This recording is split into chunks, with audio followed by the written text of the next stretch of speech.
Hai and welcome to The Flick bareng gue Rabi. Dan di belakang kamera ada Hani. di program Movie Talk.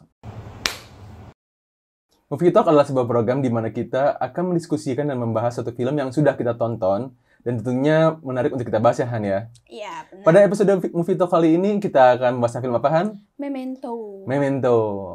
Memento adalah sebuah film yang dirilis tahun 2000-an Han ya. Iya. Tapi buat aku sih ini worth it buat ditonton ulang sih. Gimana buat Hani? Lumayan complicated sih filmnya. Tanpa basa-basi panjang lagi kita mulai aja Han ya. Ya. Dari sang sutradara ya ini sudah kita sempat bahas ya pas episode Oppenheimer, yaitu adalah Christopher Nolan. Jadi film Memento ini adalah film kedua ya kalau nggak salah Han ya. Sebelumnya itu kalau nggak salah Insomnia dan kedua ini Memento. Jadi ini adalah termasuk karya awal sang Christopher Nolan nih Han. Oh iya. Mungkin untuk sang sutradara kita juga udah pernah bahas ya Han ya di film Oppenheimer, jadi kita nggak akan terlalu bahas lagi Christopher Nolan karena mungkin udah pada tahu juga. Kita langsung ke para cast-nya aja Han ya. Ya. Yang pertama itu ada Guy Pearce. Guy Pearce ini Australian actor. Dia tuh udah banyak banget main film. Ada salah satunya pernah aku nonton ya, itu ada Don't Be Afraid of the Dark, itu film horor. Terus The Seven Day itu juga horor masalah exorcism. Bedtime Story kalau komedi itu filmnya Adam Sandler. Iya, sorry dia. Terus mungkin kalau zaman sekarang kenalnya dari Iron Man 3, dia yang jadi jahatnya. Iya. Aku lupa siapa namanya, cuman dia yang jadi villainnya. Itulah Guy Pearce. Jadi kalau beliau ini untuk film-film horor tuh udah cukup banyak track record-nya juga kan sebenarnya. Dan di sini pun dia kembali bermainkan menjadi main karakter di film Memento ini. Selanjutnya ada, aku sebenarnya bingung bacanya gimana, Carrie-Anne Moss atau Carrie-Anne Moss. Itulah. Pokoknya ya itulah antara Carrie, ya mungkin itulah kita sebutnya Carrie-Anne Moss ya. Dia ini ya udah pasti tahu, kalau mungkin tahun 90-an udah tahu dari film The Matrix. Kalau Hani nonton The Matrix nggak? Aku tahu tapi nggak nonton. Nggak nonton, oke. Ada The Matrix trilogi, dia yang jadi yang aku lupa namanya siapa. Jujur aku lupa siapa namanya Han. Cuman yang pasti dia yang jadi heroinnya lah, istilahnya yang jadi pendamping si tokoh utamanya, si Neo. Gitu. Terus dia juga muncul di Silent Hill Revelation. Itu film horor juga based on game. Oh, iya. Selanjutnya untuk pemain terakhir yang cukup berperan dalam cerita ini, dalam film ini, itu ada Joe Pantoliano. Dia ini udah main The Bad Boys, dia itu yang jadi chief-nya. Itu lucu, komedi. Terus dia juga main The Matrix, jadi ini udah pernah main bareng juga sama Carrie-Anne Moss-nya ini sih Han. Terus untuk genre-nya itu psikologi thriller Han ya. Iya. Walaupun nggak terlalu thriller banget sih sebenarnya. Enggak, tapi psikologinya sih. Psikologinya iya.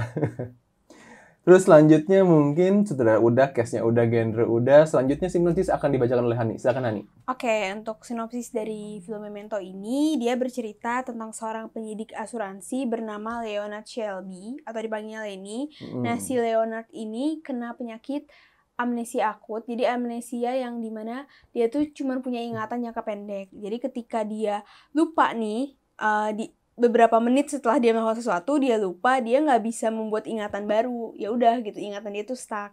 Nah masalahnya di sini dia itu bukan senang. Jadi dia untuk bertahan hidup lah istilahnya. Dia tuh mengingat memorinya dengan memfoto atau dia catat kejadian-kejadian yang dia alami.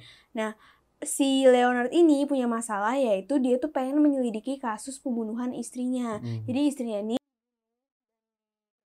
ceritanya. Dan dia tuh pengen balas dendam, pengen ngebunuh si pembunuhnya. Nah, tapi dia cuma punya inisial kalau namanya itu adalah John G. Dan dia tuh kan ingatannya pendek. Jadi kayak bahkan dia harus sampai mentato setiap ingatannya fakta-fakta tentang si pembunuh itu gitu. Oke. Itu dia sinopsis dari film Memento, dan sekarang kita mulai dari sisi POI kita Han ya. Oke, yang pertama itu yang buat aku tertarik adalah ini film 2000-an, tapi film jadul sebenarnya Han, dengan gaya style yang jadul. Bukan film yang penuh dengan efek, penuh dengan ledakan segala macam, enggak. Film ini tuh simple, editannya segala macam, cuman emang worth it banget buat ditonton sih Han, dari segi cerita. Iya. Jadi kalau buat aku Han ya, film ini tuh segi cerita itu bisa dibilang biasa banget kalau dibandingkan karya-karya yang lain loh, buat aku ya.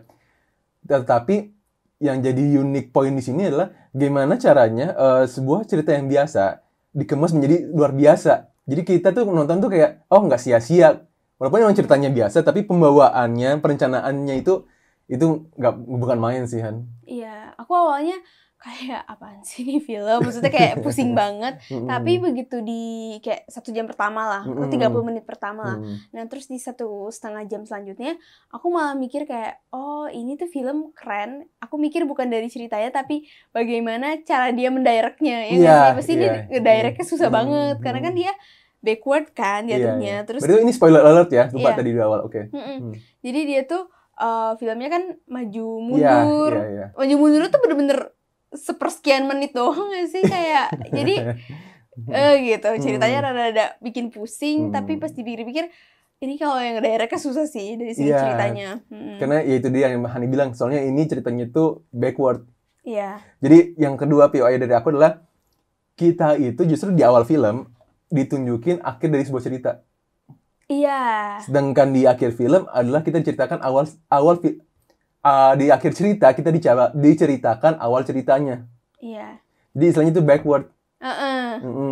Jadi kayak makin mundur, kayak ini finish nih, terus mundur gitu kan. Orang kan dari start jalan ke finish, ini dari finish jalan ke start. Iya, itu sih yang bikin pusing gitu. Dan dia finish ke startnya itu mungkin karena dia ingatan pendek kali ya. Jadi dia bener-bener kadang per adegan juga adegan yang duluannya dulu baru yang belakangannya. Iya benar.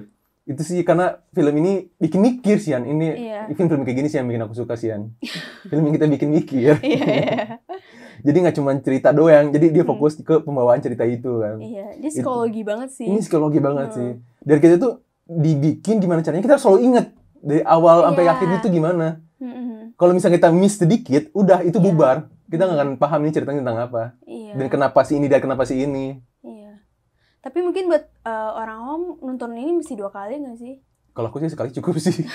Nggak, maksudnya kayak untuk memahaminya lagi ya. Untuk harus 2 kali. Mungkin karena aku suka film-filmnya Christopher Nolan, jadi udah terbiasa dengan stylenya dia membawa sebuah film gitu. Bener. Nah, ini ada fun fact ya. Katanya, aku dapat dari internet, katanya ini kan The Nolans Brother ya, si Jonathan Nolan yang penulisnya, ini kan directnya Christopher Nolan. Nah, mereka tuh dapat ide ini dari perjalanan trip. Jadi mereka lagi road trip, mungkin berdua atau gimana sama saudaranya, terus kayak kepikiran ide film ini. Dan bahkan film ini itu katanya syutingnya itu cuman 25 hari. Wah, cukup singkat untuk sebuah film ya. Tapi wajar gak sih, karena juga aku lihat dari propertinya nggak terlalu banyak. Iya, benar. Bahkan sampai ke bajunya juga nggak sih? Iya, bajunya itu lagi. Itu lagi juga kan? itu lagi. Itu lagi gitu. Sempat kita bahas nih, Han, di film Oppenheimer kita yang episode MT Oppenheimer. Aku pernah pas itu bilang kalau Oppenheimer itu bukan pertama kalinya ada scene hitam putih. Hitam dan warna. Ya, Memento inilah pertama kalinya si Christopher Nolan bikin style yang putih dan berwarna. Iya. Hani sendiri ngerti nggak apa maksud ketika scene berwarna dan scene mono putih? Oppenheimer, di ending aku punya asumsi kayaknya mungkin ini. Tapi ini aku nggak. Karena aku kayak, ini orang kenapa sih? Ada yang scene dia hitam putih, terus dia teleponan. Iya. Ini tuh scene maksudnya apa gitu. Misalnya ini tuh menggambarkan waktunya tuh apa itu sih. Jadi kalau aku baca-baca ya, searching. Jadi kalau scene hitam putih, itu alur ceritanya maju. Kalau scene-nya berwarna, itu alur ceritanya mundur. Wah. Jadi istilahnya ada A sampai Z. Yang hitam putih adalah A ke M. Yang berwarna adalah titik Z ke M. Di titik M lah mereka bertemu di ending itu. Oke. Makanya rada absurd juga sih ceritanya ya. Iya. Karena kita nggak dijelasin gimana ya. Christopher Nolan itu membuat kitanya itu berpikir sebenarnya apa sih yang terjadi sama film ini. Iya. Itu sih aku sukanya. Iya. Cuman aku suka ketika di ending titik hitam putih dan titik berwarnanya ini bertemu. Itu aku suka banget momen itu. Oh iya. Itu momen pas di gedung, bukan gedung ya, di rumah terbengkalai itu. Oh iya. Di sisi akhir. Itulah titik. Oh inilah pertemuan di tengah ini gitu. Gitu sih. Itu aku suka banget. Di awal film itu tuh sebenarnya aku udah bingung sih, An. Sebenarnya pas awal film tuh aku penasaran sampai menit berapa ya, sejam sekian aku tuh penasaran ini sebenarnya siapa yang jahat sih. Iya. Kita nggak mau spoiler alert ya. Cuman kayak spoiler juga nggak apa-apa nggak sih? sebenarnya iya sih, udah Ini film tahun 2000. 2000. Udah 20 tahun yang lalu loh. 23 tahun yang Iya, lalu 2 dekade sih? hampir setelah 2 dekade yang lalu. Jadi kita itu di awal film tuh cuman diliatin si Leonard itu nembak, Iya. Tapi begitu sepanjang film kita gak diceritain kenapa si Leonard ini tembak. Ya kan awal-awal kan, cuman kita liatin cuman mereka ketemu tiba-tiba ditembak gitu kan. Nah, sampai ketika si Leonard ini, si MC-nya ini ketemu sama Natalie. Buat aku ketika dia ketemu Natalie itu semuanya berubah. Di awal film aku ngira, oh si Teddy-nya emang jahat. Iya. Emang seorang penjahat, emang seseorang yang ngebunuh istrinya. Dari awal film itu aku kayak nangkepnya, oh si Teddy ini yang jahat. Iya. Karena dengan buktinya ketika dia ketemu si Natalie, terus Natalie-nya ngasih bukti, oh kayaknya bener nih si Teddy ini yang jahat. Iya. Terus backward lagi, ternyata sebelum si Leonard nembak si Teddy, itu kan ketemu Natalie. Iya. Aku ngira, oh berarti si Teddy yang jahat. Ternyata sebelum ketemu Natalie, si Lenny ini ketemu sama si Teddy. Oh, ternyata si Natalie ini yang jahat. Iya. Terus ternyata sebelum mereka ketemu Teddy lagi, oh dia udah ketemu Natalie lagi. Jadi ada 2 poin. Jadi ketika ketemu Teddy pertama kali, terus ketemu Natalie pertama kali, itu akan berubah asumsinya ketika film berlanjut. Kita akan nebak-nebak, oh ternyata si ini ya yang jahat. Enggak kadang, ternyata si ini yang jahat. Oh enggak, ternyata si ini yang jahat. Jadi kayak apa ya, main pingpong gitu jadinya. Iya. Mungkin kayak apa ya, pikiran cocok logi kita tuh diasah gitu. Ayo siapa nih? Iya. Karena sepanjang film kita tuh dikasih fakta.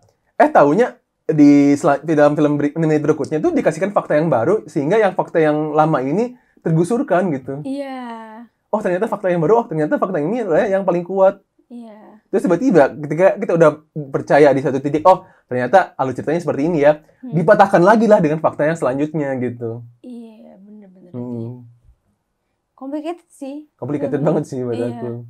Bener-bener apa ya? Bahkan ternyata sebenarnya di ending dari film ini ya, nggak ada yang jahat selain si Jonji-nya. Selain si Jonji yang nge-rap. Tapi kan dia nggak dilihatin juga. Jonji. Dia yang bunuh istrinya. Iya nggak sih? Maksudnya, tapi itu pun nggak dilihatin juga kan. Dia pemerannya siapa. Jadi, pada akhirnya di film ini nggak ada yang jahat tau. Sebenarnya iya. Ternyata, di endingnya kita tahu sebenarnya nggak ada yang baik. Nggak ada yang baik juga, tapi nggak ada yang jahat. Yang ada hanya saling memanfaatkan. Iya, tapi Teddy memanfaatkan apa? Memanfaatkan karena si Jonji ini, si Lenny ini memanfaatkan si Leonard buat mancing si Jimmy Grant, istrinya suaminya Natalie, buat ngebunuh. Oh Teddy, maksudnya tadi Teddy. Iya Teddy. Buat aku tuh Teddy juga jahat sebenarnya. Karena Teddy memanfaatkan si Leonard untuk ngebunuh si Jimmy, suaminya Natalie. Jadi tangan dia bersih. Iya. Tapi dia perlu kebutuhan apa untuk membunuh Jimmy? Kan buat duit. Jadi si Teddy ini kan polisi.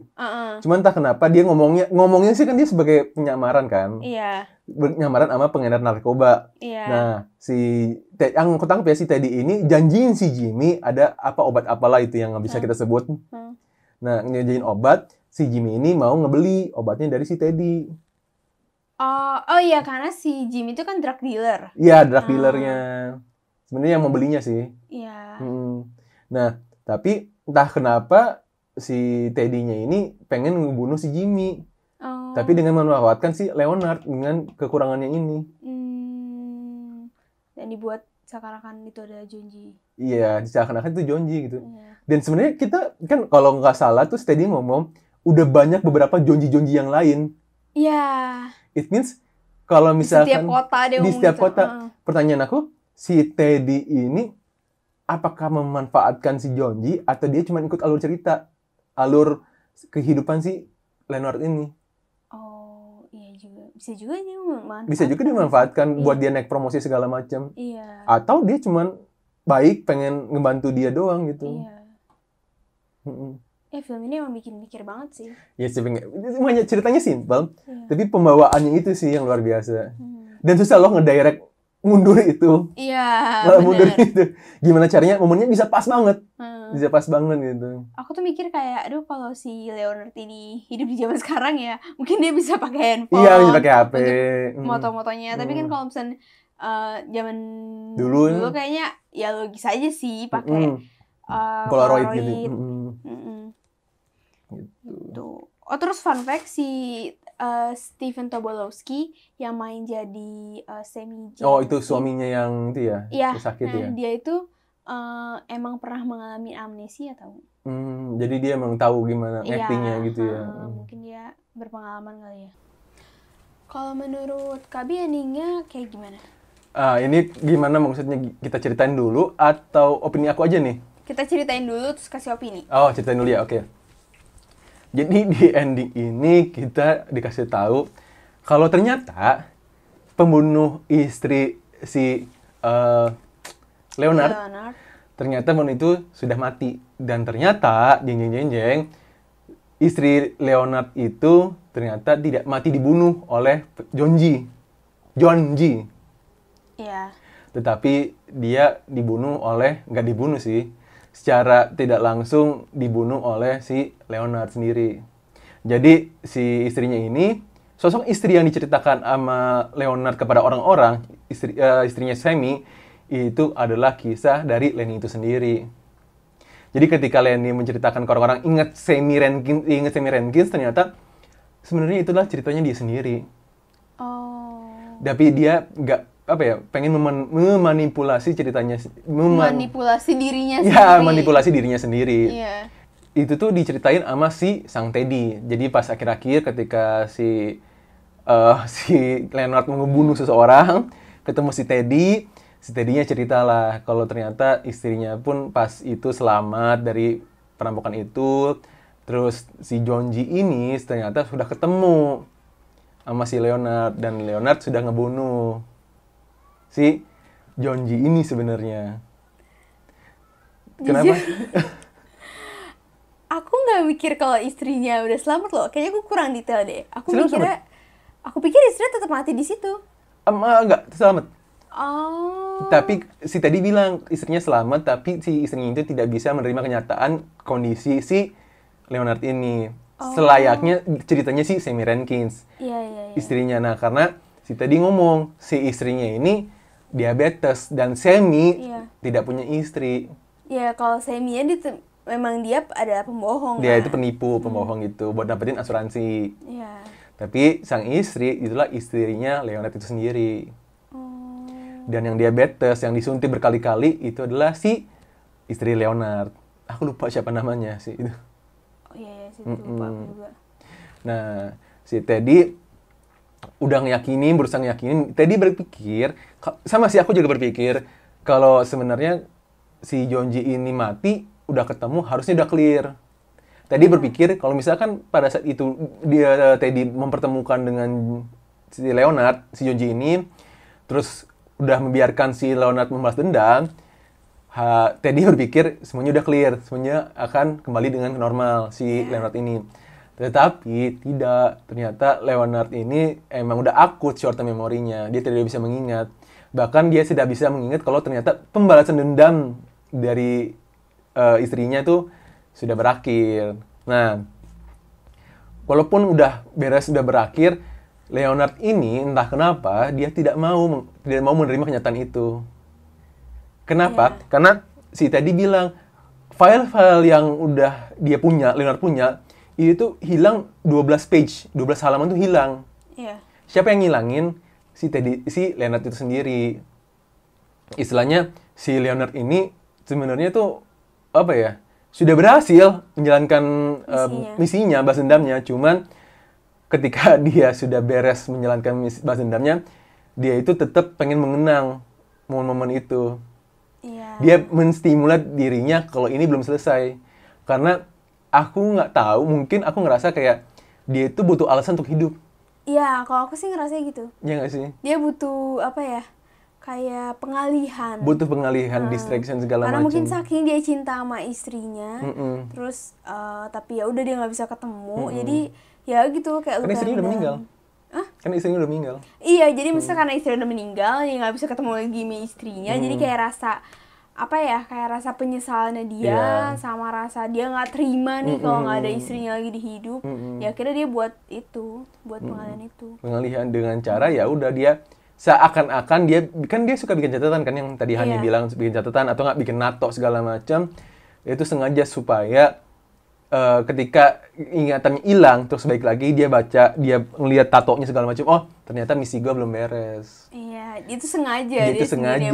Dia yang pengen gitu. Nah, si Teddy itu memanfaatkan. Aku bingung sebenarnya pas kan dibilang udah setahun lebih dia udah menemani si Leonard. Iya. Nah, aku nggak ngerti apakah selama setahun ini si Teddy memanfaatkan full si Leonard ini untuk tugas kepolisiannya, atau si Teddy baru kali ini doang nih dia memanfaatkannya. Itu nggak diceritain. Oh, iya, itu nggak diceritain sih. Yang kita ceritain cuman banyak jonji lainnya yang dibinasakan oleh si Leonard ini. Tanpa Leonard sadari. Ya, dan Natalie juga dia memperalat Leonard. Dia menggunakan itu. Tapi walaupun Natalie memperalat si Leonard, si Teddy sendiri yang bikin masalah sendiri buat dirinya sendiri. Kenapa? Karena entah kenapa setelah Jonji yang ini, Jimmy Green ini, alias Jonji yang dibikin oleh si Teddy yang sekarang ini, entah kenapa itu bikin si Leonard pengen menargetkan si Teddy ini. Kalau kata aku mungkin si Teddy kali ini tuh kelewatan ceritanya. Dia terlalu jujur sama ceritanya. Kenapa? Karena saking jujurnya, akhirnya si Leonard itu punya sepersekian menit sadar sebenarnya apa yang terjadi. Akhirnya dia pengen menuangkan rasa bersalahnya itu ke si Teddy. Jadi dia sendiri yang seakan-akan membuat si Teddy itu adalah Jonji. Padahal ya dia ya Teddy pada gitu. Oh, Samuel Grant ya, bukan John. Apa namanya emang John Grammel? Ya, John Grammel something itulah. Dan si Natalie ya benar kata kamu, dia cuma memanfaatkan doang. Jadi ini tuh cerita cuma saling memanfaatkan doang. Masalah balas dendam, masalah saling memanfaatkan, dan ya solving the puzzle yang nggak pernah akan beresnya. Iya. Memanfaatkan ingatan yang jangka pendek. Iya. Dan yang bisa kita tebak adalah this is a never ending story. Iya. Karena ketika di awal film di awal film si Leonard ini nembak si Teddy, kita kan nggak tahu. Bisa aja dia hilang ingatan lagi, nyari lagi Jonji, segala macam, dan terus berulang lagi aja nih. Atau bisa jadi yang Teddy omongin juga bohong. Ya, bisa juga dia ada bohong. Iya. Karena kita kan nggak pernah tahu sebenarnya yang mana yang fakta sih sebenarnya. Iya. Karena ya emang saling manfaatkan aja gitu. Gitu sih. Gimana? Mungkin yang menurut aku agak kurang, atau mungkin memang pengen sengaja dibikin endingnya seperti ini, tapi yang masih jadi pertanyaan adalah kenapa dibuat kayak kurang clear. Nggak tahu ya, menurut aku kayak apakah emang cuman kayak gini doang gitu endingnya, ya udah gitu sih endingnya ternyata si Lenny tuh emang memanipulasi diri dia sendiri gitu atau gimana, tapi kayak kurang clear aja sih menurut aku. Kayak mungkin aku lebih setuju kayak ada happy and sad ending kali ya. Jadi kurang jelas. Itu yang bagian yang justru yang bikin aku menarik sih, An.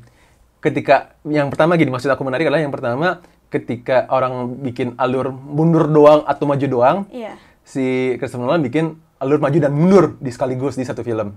Itu yang pertama. Dan yang kedua, ketika setiap orang mempunyai ending, di film ini nggak ada endingnya. Emang nggak ada endingnya. Dia emang sengaja membuat tidak ada ending. Jadi kayak membiarin kita aja berpikir atas itu. Digantungin. Bukan digantungin, iya. Cuman yang aku tangkap ya, seterusnya dia akan terus memburu Jonji yang lain. Dan seterusnya dia akan terus dimanfaatkan sama orang-orang lain sih. Dimanfaatin sama orang-orang sekitarnya sih. Itu sih. Jadi itu sih poin menarik dari aku sih. Karena emang nggak ada ending, justru itulah yang bikin ini menarik film ini. Cuma untuk merasakan experience-nya, para penonton pasti nonton sih ini film. Banyak kok, lihat aja di internet banyak. Karena ini film udah lama banget kan, dan susah banget nyarinya. Udah main lama lah, jadi gitu. Iya, tapi Christopher Nolan hebat ya. Christopher dan Jonathan Nolan sih hebat bisa bikin cerita ini. Karena idenya sangat out of the box. Iya. Apa ya, mereka ini merubah sebuah stigma. Oh iya. Sebuah stigma kalau misalkan film tuh harus alurnya tuh satu. Iya, di break. Iya, dia bisa maju mundur. Terus ketika yang film lain punya ending, ya mereka nggak punya ending gitu film ini. Gitu. Iya, menarik sih filmnya. Mungkin buat yang suka psychological gitu mungkin akan tertarik untuk nonton. Yes, kalau misalkan para penggemar Christopher Nolan pasti ini wajib banget nonton sih. Walaupun memang secara visual tidak se-wow yang film-film lainnya sih. Karena emang juga lama nggak sih, tahun 2000? Iya, film tahun 2000. Tapi emang kalau buat aku film-film dulu itu yang ditonjolkan justru jadi ceritanya nggak sih? Iya. Karena mungkin alatnya belum secanggih itu. Ya, alatnya belum secanggih gitu.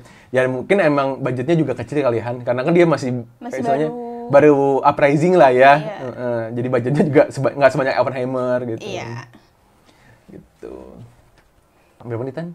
Udah 10 menit. Tadi 16 menit. Ya, ini teman-teman 20 menitan lah. Mungkin udah kali sayang. Oke.